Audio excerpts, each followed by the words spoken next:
Come now, speak your mind.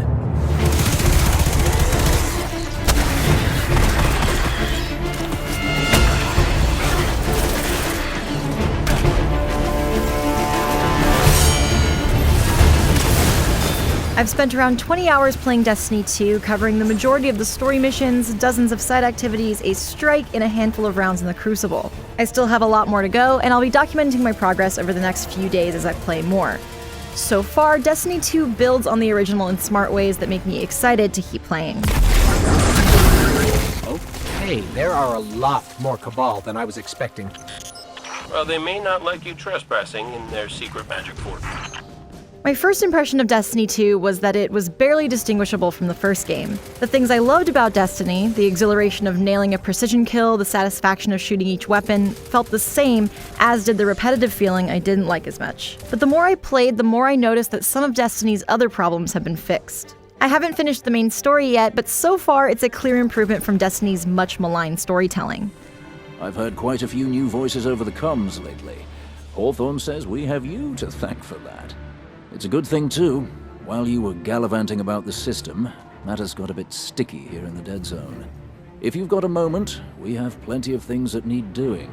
Like the beta, Destiny 2 begins with an attack on the tower by a Cabal faction called the Red Legion. But rather than being thrust into situations with little to no context, as was so often the case in Destiny, each mission of the Red War arc has objectives that make sense both in the mission itself and within the grand scheme. Locating a missing Cade 6, for example, is important to the fight against the Red Legion since he's a powerful hunter.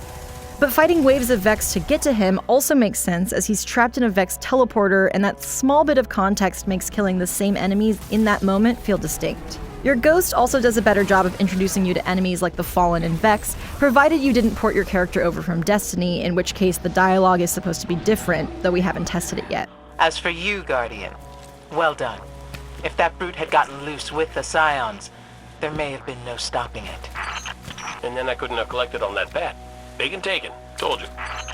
Destiny has some fascinating and complicated lore, and giving you the foundation necessary to understand it works in Destiny 2's favor. That goes well in tandem with Destiny 2's new and improved patrol zones. There are 4 new destinations: Earth's European Dead Zone, Nessus, Titan, and Io. When you touch down, you have a lot more options for what to do, and it's surprising how far that goes toward breaking up the repetition.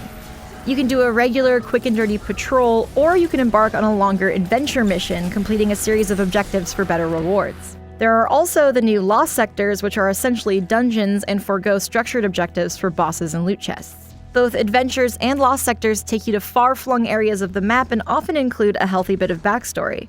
Because of that, it feels like you're doing something of substance rather than a series of menial tasks. One adventure had me setting up comms for refugees at the last city, which then led me to fighting off a horde of Fallen that were jamming the signals. It felt more important than just killing a Fallen leader in some random area of the map with no purpose other than to get XP and a bit of loot. We did it. They're gone. You Guardians really are something else. I guess I kind of forgot that. And now we know that there are resources to be found in the EDZ. Once we retake the city, that'll be a big help. Sure. What Soraya means to say is, thank you. My favorite change, though, is a small one that greatly impacted how I play. The old weapon categories, primary, special, and heavy, have been replaced by kinetic, energy, and power. Weapons are sorted a bit differently, and formerly primary weapons can show up in both your kinetic and energy slots. Kinetics have no special attributes, while energy weapons can take on the arc, solar, or void energies and are better for taking down enemies' shields. For me, this meant switching my weapon more based on the situation and using weapons I never used in Destiny 1. I already loved the feedback loop of Destiny's shooting and spongy enemies, and that small bit of variety made me love it even more.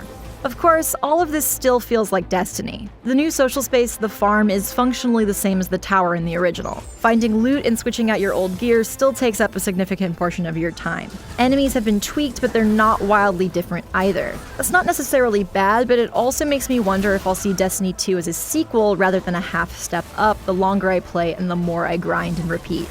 Because my time with the game began prior to launch at a Bungie event, I'm starting fresh at launch like everyone else. After I've caught up to my previous progress, I can finally look forward to finishing the campaign and seeing how the story works out. Of course, I also need to spend a significant amount of time with Strikes, the Crucible, and eventually the Raid. In short, there's a lot of Destiny 2 left to play before I can deliver my final review. Until then, check GameSpot every day for a brief look at my progress and thoughts on Destiny 2 as I go.